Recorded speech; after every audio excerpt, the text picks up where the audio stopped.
नमस्कार, म क्षितिज सुवेदी। आज यो क्लासमा हाइपोथेसिस टेस्ट अन्तर्गतको टी टेस्टको है जुन यो टी टेस्टबाट क्वेसनहरु सल्भ गर्ने त्यो म कुरा गर्न जाँदैछु। र यो टी टेस्टको इन्ट्रोडक्सन मैले दिन लागिरहेको छु र यसमा कस्तो टाइपको टेस्टहरु हुन्छ यो त्यसको सबै कुरा गर्छु र फर्मुला डिस्कसन पनि गर्छु। र यसपछि क्वेसनहरु सल्भ गर्छु। त्यो क्वेसन सल्भ गरेको क्लासको लिंक पनि तल प्रोवाइड गरिदिएको छु है।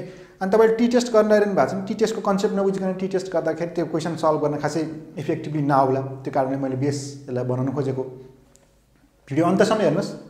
टी टेस्टको बारेमा तपाईले सबै जानकारी पाउनुहुन्छ र कस्तो कस्तो कन्डिसन हुन्छ त्यो सबै म एक्सप्लेन गर्छु यहाँनेरि। अनि त्यसपछिको पार्टहरुको लागि है क्वेसन सल्भ गरेको पार्टहरुको लिंकको लागि मैले तल डिस्क्रिप्सनमा प्रोवाइड गरिदिएको छु। तल पार्ट 1 पार्ट 2 गर्दै हामी हरेक पार्टको यो लिंक मैले प्रोवाइड गरिदिएको छु। र जेड टेस्टको यो भन्दा प्रिभियस हैन जुन हामीले जेड टेस्ट गर्यौं त्यसको र यो एप टेस्ट अनि काई स्क्वायर टेस्टको लागि पनि लिंक प्रोवाइड गरिदिएको छु। त्यसबाट तपाईहरु यो कम्प्लिट यो हाइपोथेसिस टेस्टको क्वेसन सल्भ गर्न सक्नुहुन्छ। भिडियो अन्तसम्म हेर्नुस्। मन परेमा लाइक र कमेन्ट गरिदिनुस्। नयाँ हुनुहुन्छ भने च्यानलमा सब्स्क्राइब गरिदिनुस्। म अब टी टेस्टको बारेमा इन्ट्रोडक्सन दिन जाँदै छु।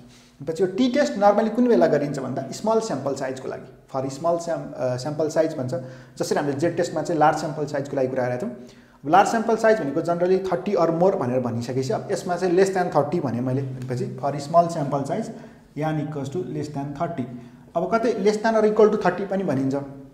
जस्ट 30 सम्म भनौं एभरेज 30 अथवा 30 भन्दा सानो त्यो कन्डिसन छ। तपाईले कतै लेस देन 30 कतै लेस देन इक्वल टु 30 देख्नु होला है। भनेपछि अब हामीले स्याम्पल साइज स्मल छ भने त्यो बेला टी टेस्ट प्रिफर गर्छौं है। जेड टेस्ट र टी टेस्टको उस्तै देखिन्छ क्वेसन।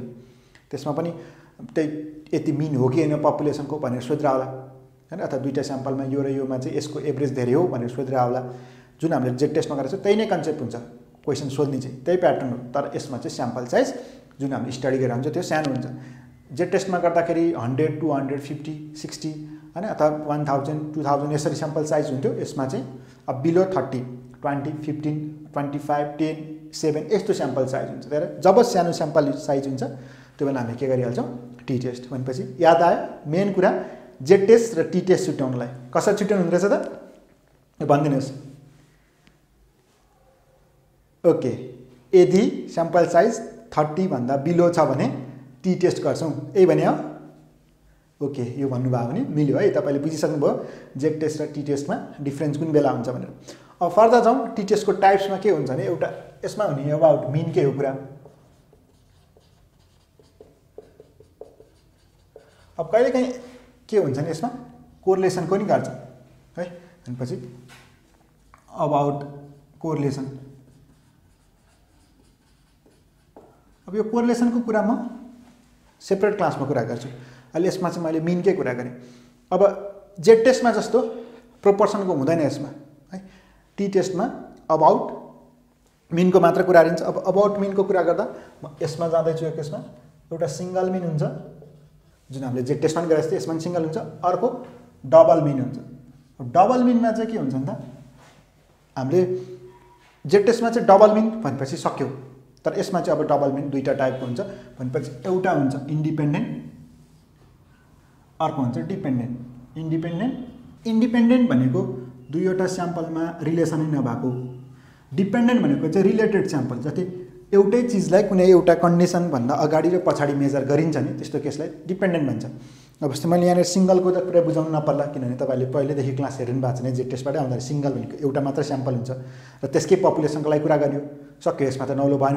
अब यहाँनेर कुरा आउँदा चाहिँ इन्डिपेन्डेन्ट र डिपेन्डेन्टको कुरा आइरहेछ भने चाहिँ इन्डिपेन्डेन्ट भनेको चाहिँ कस्तो भन्दा सेपरेट स्याम्पललाई गर्न पर्यो। जस्तै एउटा कलेज जस्तै भनौं शंकरदेवबाट 10 जना स्टुडेन्टहरु निकाल्यो त्यसको एभरेज स्कोर निकाल्यो।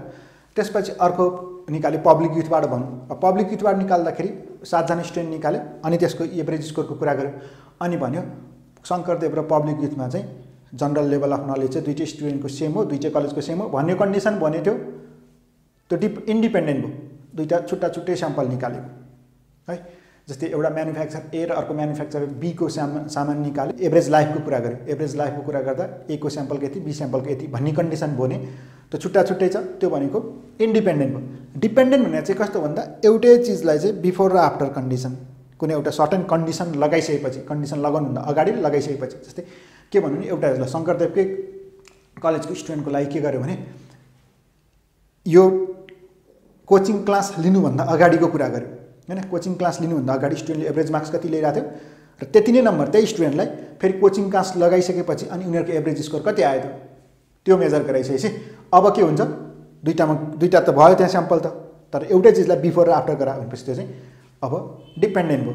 अथवा कुनै एउटा सामान प्रड्युस गरेको छ कम्पनीले, अब एडभर्टाइजमेन्ट गर्नुभन्दा पहिला कति बिक्री भएको थियो, जस्तै 7वटा पसलमा अथवा 10वटा पसलमा उसले गरेर सर्वे गर्यो कतिवटा सामान बिक्री भएको थियो गर्यो, त्यसपछि एडभर्टाइजमेन्ट क्याम्पेन चलाएर एडभर्टाइजमेन्ट क्याम्पेन चलाएपछि कति सामान बिक्री भयो, अब त्यसमा कम्पेरिजन गर्यो बिफोर र आफ्टर भयो भनेपछि त्यो केस भनेपछि डिपेन्डेन्ट भयो। जस्तै काम गर्दाखेरि के हुन्छ नि, जस्तै कसैले के सोच्यो music enhances the efficiency, working efficiency भन्यो काम छिटो गर्छ भनेर भन्यो, वर्किङ ग्रेट। त्यसको लागि के हो भने काम गर्ने ठाउँमा एउटा साइलेन्ट मुडमा काम गरा, अर्को साइड चाहिँ गीत बजाएर काम गरा। गीत बजाउनुभन्दा अगाडि होइन म्युजिक विदाउट म्युजिक कति प्रोडक्टिभिटी थियो, अब विथ म्युजिक कति प्रोडक्टिभिटी भयो, त्यो दुईटामा कम्पेरिजन गऱ्यो भने त के भयो त डिपेन्डेन्ट भयो। तर विदाउट होइन बिफोर आफ्टर यस्तो चिजको कुरा आउँछ र एउटै स्याम्पललाई मेजर गर्छ भने चाहिँ त्यो चाहिँ के हुन्छ त डिपेन्डेन्ट हुन्छ। अब यो म अबाउट कोरिलेसनको कुरा सेपरेट क्लासमा गर्छु भनेपछि हाइपोथेसिस सेटअप गर्दाखेरि सबैमा लगभग सेम नै हो। एउटा के भयो त नल हाइपोथेसिसले के भन्छ त μ1 इक्वल्स टु यति हो भन्ला, अल्टरनेटले के भन्छ μ1 इज नट इक्वल्स टु भन्ला, अथवा यसको अप्सनमा अर्को के हुन सक्छ, सरी अल्टरनेटको H1 अब यो 1 टेल्स भने ग्रेटर देन अथवा लेस देन होला भनेपछि यो कन्डिसन भयो अल्टरनेट। अब यसमा पनि के हुन्छ, अब यसको कुरा गर्ने त पहिले यसकै गरौँला। यसको अब यो हाइपोथेसिस सेटअपमा भएको नम्बरमा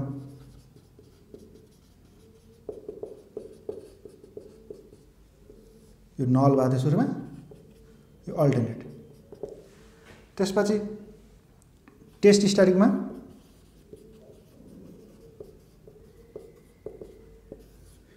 टी क्यालकुलेटेड भनेको फर्मुला सेम नै हो लगभग X mean minus mu upon, अब यहाँ standard deviation upon root under n minus 1। अब यहाँ चाहिँ दुईवटा कन्डिसन आउँछ, अर्को X minus mu upon capital S upon small S भनेको बायस्ड स्ट्यान्डर्ड डेभिएसन है, र यो क्यापिटल एस भनेको चाहिँ अनबायस्ड स्ट्यान्डर्ड डेभिएसन। अब हामीले आफैले क्यालकुलेट गर्न पनि कन्डिसन हुनसक्छ, यो अनबायस्ड स्ट्यान्डर्ड डेभिएसन भने के र बायस्ड स्ट्यान्डर्ड डेभिएसन भने के त्यो म बुझाउँछु अहिलेलाई, इन्डसम्म भिडियो हेर्दै गइसकेपछि तपाईँले बुझ्नुहुन्छ है। अब त्यसपछि 3 नम्बरमा लेभल अफ सिग्निफिकेन्स यो भनेको अल्फा, त्यसपछि 4 नम्बरमा डिग्री अफ फ्रिडम आउँछ, डिग्री अफ फ्रिडम भनेको यसमा n माइनस 1 हुन्छ, र 5th नम्बरमा क्रिटिकल भ्यालु जसलाई हामी अब टी टेबुलेटेड भ्यालु भन्न पायो कतिमा त भन्दा अल्फामा n माइनस 1। अब मैले यो डिग्री अफ फ्रिडम पनि बुझाएको छैन। र 6 नम्बरमा रिजल्टेन्ट एन्ड कन्क्लुजन। भनेपछि जेड टेस्ट भन्दा यो टी टेस्टमा एउटा प्यारामिटर बढ्यो, त्यो भनेको डिग्री अफ फ्रिडम हो। अब डिग्री अफ फ्रिडम भनेको फ्रिडम कतिको फ्रिडमले हैन, त्यही त हो नि फ्रिडम भनेपछि। अब यसमा पनि भन्दाखेरि के हो त भेराबल कतिवटा भेराबल चाहिँ फ्रीली एज्युम गर्न पाइन्छ, त्यसलाई के भन्छ डिग्री अफ फ्रिडम भन्छ। कतिवटा भेराबल फ्रीली एज्युम गर्न पाइन्छ। अब एकदम यसलाई बुझ्नलाई मैले एउटा इक्जाम्पल दिएँ, जस्तै a plus b plus c equals to 10 भयो भने a को भ्यालु 1 मैले एज्युम गर्दै, b को भ्यालु 4 एज्युम गर्दै, अब c को पनि एज्युम गर्न मिल्छ यतिकै मिल्दैन, यो कन्डिसन छ। c अब हामीले निकाल्नुपर्छ, 1 र 4 ले 5 पछि c भनेको कति हुनु पर्यो 5 हुनु पर्यो, बल्ल कति हुन्छ 10 हुन्छ। सपोज a को भ्यालु मैले एज्युम गर्दै 3, b को भ्यालु एज्युम गर्दै 5, अब c कति हुने भयो, c पनि त्यतिकै एज्युम गर्न पाइन्छ पाइँदैन, भनेपछि 3 र 5 8 भइसकेपछि 2 हुनु भयो। a को भ्यालु मैले एज्युम गरेँ 7, b को भ्यालु एज्युम गरेँ मैले 10, c को भ्यालु कति हुनु पर्ला त भन्दा त्यो सबै जोड्दा 10 हुन्छ भनेपछि यहाँनिर कति हुनुभयो त अब यो माइनस भयो 7 भयो हैन, किनभने 7 प्लस 10 प्लस माइनस 7 गर्दा 10 हुन्छ भनेपछि यहाँनिर 3वटा भेराबल हुँदा कतिवटा भेराबल मात्र फ्रीली एज्युम गर्न पाइयो, 2वटा मात्र, जुनै दुईटाले गर्न पाइन्छ। त्यो b र c को भ्यालु b यदि 8 भयो c 1 भयो भने a कति हुनु पर्यो, a 1 हुनु पर्यो, हुनै पर्यो त्यति, अनि बल्ल 10 हुन्छ। अथवा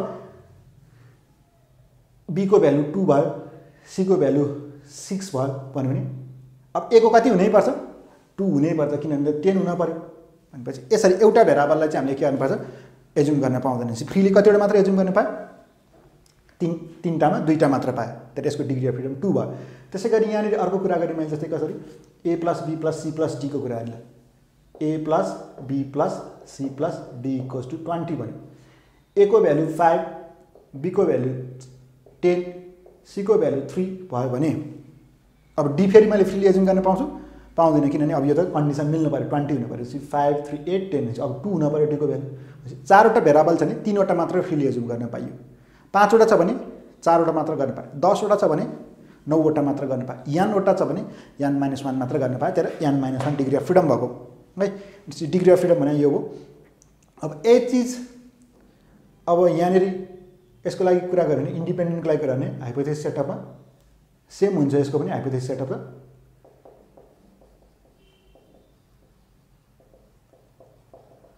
नलले के भन्छ यास नट भनेको। अब यसमा चाहिँ दुईटा भइसकेपछि μ1 = μ2, अल्टरनेटले के भन्छ यास 1 भनेको μ1 इज नट इक्वल्स टु μ2 अथवा μ1 is greater than μ2, μ1 is less than μ2। अब कुनलाई भनेको छ यो कन्डिसन चरलाई हैन, 1 टेल र 2 टेल डिटरमाइन गर्ने यो है। जेट टेस्ट जस्तै नै हो, जस्तै हो, हात्ती र हात्ती छाप चप्पल भनेर विज्ञापन आएको जस्तो कि है। यहाँनिर टी टेस्ट र जेट टेस्ट गर्ने प्यारामिटर लगभग उस्तै हो। हामीलाई यहाँ मिन चाहिन्छ, यहाँनिर स्ट्यान्डर्ड डेभिएसन चाहिन्छ, तर स्याम्पल साइज सानो हो। एउटा हात्ती भयो, हात्ती ठुलो भयो, अर्को हात्ती छाप चप्पल भयो, सानो भयो भने यस्तो कन्डिसन भयो। हात्ती र हात्ती छाप चप्पलमा के डिफ्रेन्स छ भने यस्तै होला यहाँ पनि, उस्तै हो नानु भन्दैन हैन। भनेपछि यहाँ पनि जेट टेस्ट र टी टेस्टमा के डिफ्रेन्स छ भन्दा उस्तै हो नानु है। डिफ्रेन्स चाहिँ जेट टेस्ट लार्ज स्याम्पल साइजतिर जान्छ, यो टी टेस्ट सानो स्याम्पल साइजतिर जान्छ। भनेपछि अब यहाँनिर भयो टेस्ट स्ट्याटिक्समा टी क्यालकुलेटेड भनेको, अब यहाँ x1 - x2 मिन, अब यहाँ sp² लेखेँ 1/n1 + 1/n2। यो s भनेको स्ट्यान्डर्ड डेभिएसन नै भइहाल्यो स्याम्पलको, sp भनेको पेयर्ड भन्न खोज्यो, दुईटा छ त्यही भएर, स्क्वायर भनेको स्ट्यान्डर्ड स्क्वायर मतलब भ्यारिएन्स भन्न पायो त्यो सिधै। अब level of significance alpha mention गरेर हुन्छ, गरेन 5%।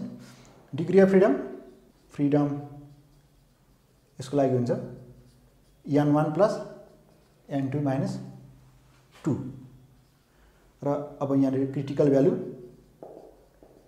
भनेको टेबुलेटेड भ्यालु, अनि यहाँ 6 नम्बरमा रिजल्टेन्ट कन्क्लुजन। अब यहाँ के हुन्छ नि, हामीसँग टेबल हुन्छ नि, जुन टी टेबलमै के हुन्छ, जेड टेबल र टी टेबल गरेर टी टेबलमै डिग्री अफ फ्रिडम भनेर यहाँ भइरहेको हुन्छ है।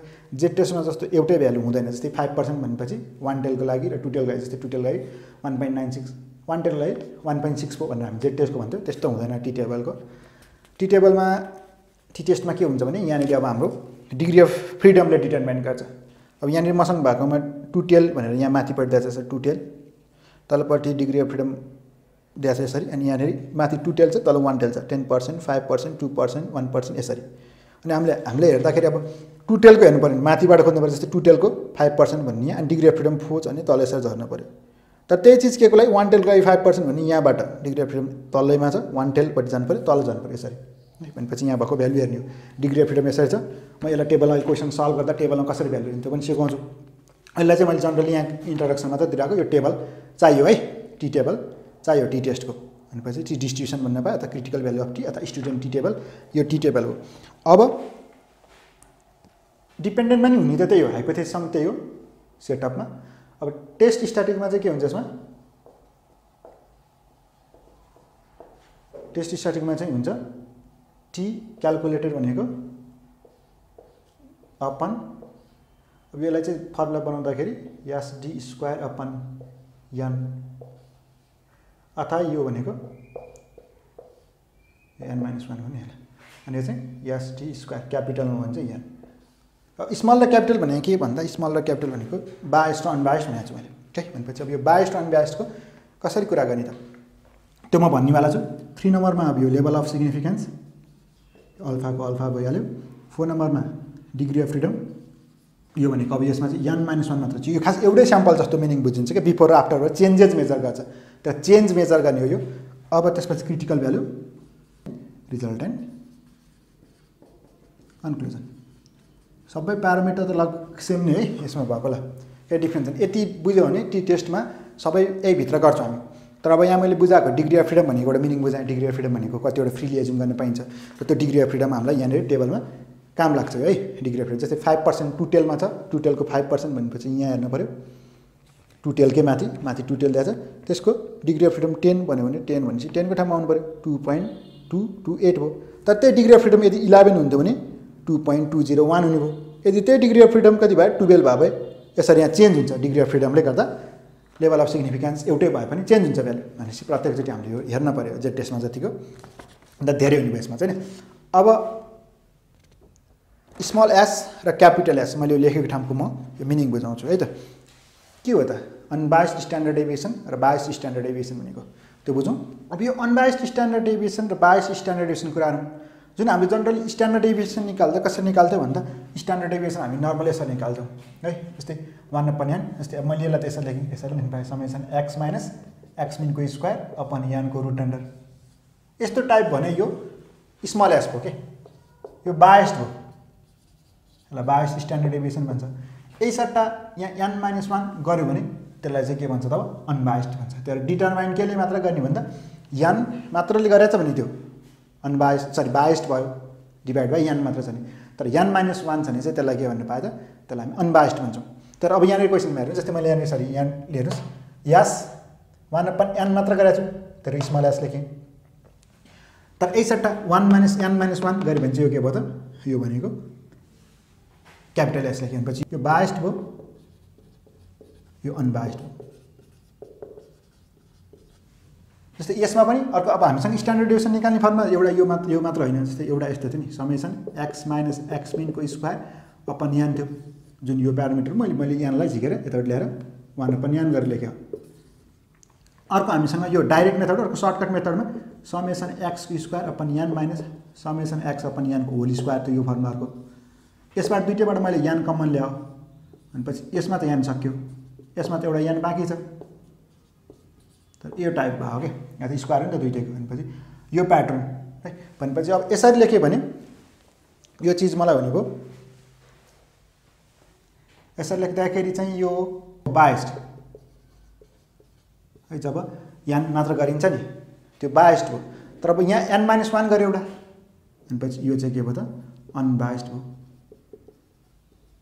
तर बायस्डमा यान मात्र गरिन्छ, अनबायस्डमा n-1 गरिन्छ। केमा स्ट्यान्डर्ड डेभिएसन चाहिँ निकाल्दा है। भनेपछि अब यो भयो। अब यसको पछि अब यहाँनिर इन्डिपेन्डेन्टको लागि कुरा गर्दा यो एसपी भनेको पियर्ड स्ट्यान्डर्ड डेभिएसन कसरी आयो त, अब यहाँ दुईवटा हुन्छ, तर n1 प्लस n2 माइनस 2। यसमा जसरी हामीलाई के नै चाहिन्छ अनबायस्ड नै चाहिन्छ है, अनबायस्ड स्ट्यान्डर्ड डेभिएसन चाहिन्छ। निकाल्ने फर्मुला कसरी भयो त 1/n1 प्लस n2 माइनस 2। अनि यो यति पार्ट एउटाको, अर्कोको 2 को यतिको पार्ट, दुईवटा स्याम्पल हुन्छ त्यहाँ, एउटाले x1 x2 माने। अब यही चिज यो सर्टकट मेथड अनुसार चाहिँ गर्ने भने यसलाई दुईवटा पार्ट जोडिदिने मात्र हो होइन। एकचोटि x1 हुन्थ्यो, x1 भयो, फेरि यही पार्ट 2 को लागि भयो, यसरी हुनुभयो। अनि यहाँ n1 प्लस n2 माइनस 2 भयो। यसरी कुरा गर्न सक्यो। यो भयो इन्डिपेन्डेन्टको लागि एसपी है।